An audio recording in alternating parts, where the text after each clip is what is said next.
পাত্রীকে শুধুমাত্র পাত্রই দেখতে পারবে, আর অন্য কোনো পুরুষ দেখতে পারবে না।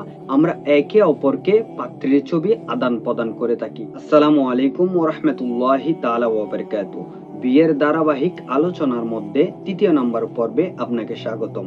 আজকের পর্বে যে বিষয়টি নিয়ে আলোচনা হবে সেটা হচ্ছে পাত্রীকে কে কে দেখতে পারবে। ইসলাম সবার জন্য সমান, অর্থাৎ ইসলামে যেমন নারীর জন্য পর্দাকে ফরজ করা হয়েছে, ঠিক তেমনি ছেলের জন্য পর্দাকে ফরজ করা হয়েছে। কিন্তু আমরা মনে করি পর্দা শুধু নারীর জন্য ফরজ, ছেলেদের জন্য নয়। সুতরাং এই ভুল ধারণা থেকে আমাদেরকে অবশ্যই বেরিয়ে আসতে হবে। আজকের যে বিষয়টা নিয়ে আলোচনা হবে সেটি হচ্ছে, আমরা যখন কোনো পাত্রী দেখতে যাই তখন দেখা যায় পাত্রের বন্ধু কিংবা আত্মীয় স্বজনের মধ্যে অনেক ছেলে যায়, যা সম্পূর্ণ একটি শরীয়ত বিরোধী কাজ। অর্থাৎ পাত্রীকে শুধুমাত্র পাত্রই দেখতে পারবে, আর অন্য কোনো পুরুষ দেখতে পারবে না। এমনকি পাত্রের বাবাও পাত্রীকে দেখতে পারবে না। তবে হ্যাঁ, যখন আগ্ধ হয়ে যাবে তখন তার পুত্রবধূকে তিনি দেখতে পারবেন।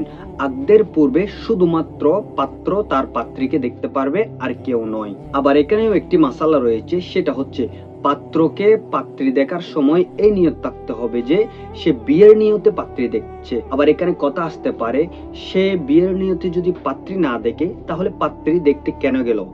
আমাদের সমাজে অনেক সময় পাত্র নিজের পাত্রী ঠিক করে রাখে, কিংবা পরিবারের চাপে পড়ে সে পাত্রীকে দেখতে যায়। অর্থাৎ তার মনে এইটা থাকে যে সে বিবাহ করবে না।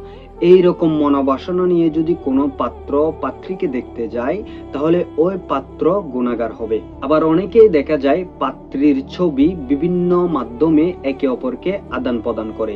এটাও সম্পূর্ণ শরীয়ত বিরোধী, অর্থাৎ এটা পর্দার খেলাফ হচ্ছে। এইরকম যে পুরুষগুলো করবে তারা দায়ুসের অন্তর্ভুক্ত হবে। এই বিষয়ে অলরেডি একটা ভিডিও আপলোড করা হয়েছে, আপনার মন চাইলে সেটা দেখে আসতে পারেন। সুতরাং পাত্রীর ছবিও কাউকে দেওয়া যাবে না। এই ভুলের কারণে পাত্রী যেমন গুনাহগার হচ্ছে, ঠিক তেমনি আমরা যত পুরুষরা পাত্রীর ছবি দেখছি আমরা সকলেই গুনাহগার হচ্ছি। তাই এই বিষয়ে অবশ্যই আমাদেরকে সতর্ক থাকতে হবে। সম্মানিত দর্শক, মূল কথা হচ্ছে পাত্রীকে শুধুমাত্র পাত্রই দেখতে পারবে, আর কোনো পরপুরুষ ওই পাত্রীকে দেখতে পারবে না।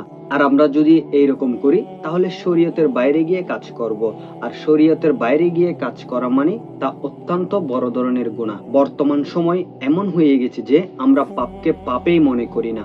অর্থাৎ সেটা বড় হোক ছোট হোক, যতই বড় পাপ হোক না কেন, সেটা আমরা জানার পরেও তার প্রতি আমরা অ্যাকশনে যাই না। অনেক সময় দেখা যায় বর তার কনের ছবিটা পর পুরুষকে দেখিয়ে জিজ্ঞাসা করে আমাদেরকে মানিয়েছে বা এই মেয়েটা কেমন হবে।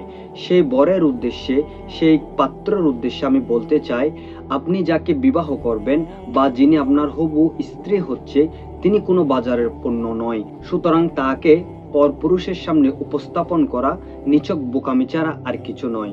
তার সাথে আপনি সংসার করবেন, তিনি আপনার বউ হবে।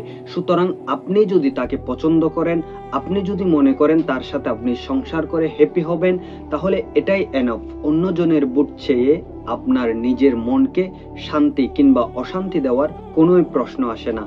সুতরাং এই বিষয়ে অবশ্যই সাবধানতা অবলম্বন করা প্রয়োজন। সম্মানিত দর্শক শ্রোতা, আমি যতটুকু পেরেছি এই বিষয়টা ক্লিয়ার করার চেষ্টা করেছি।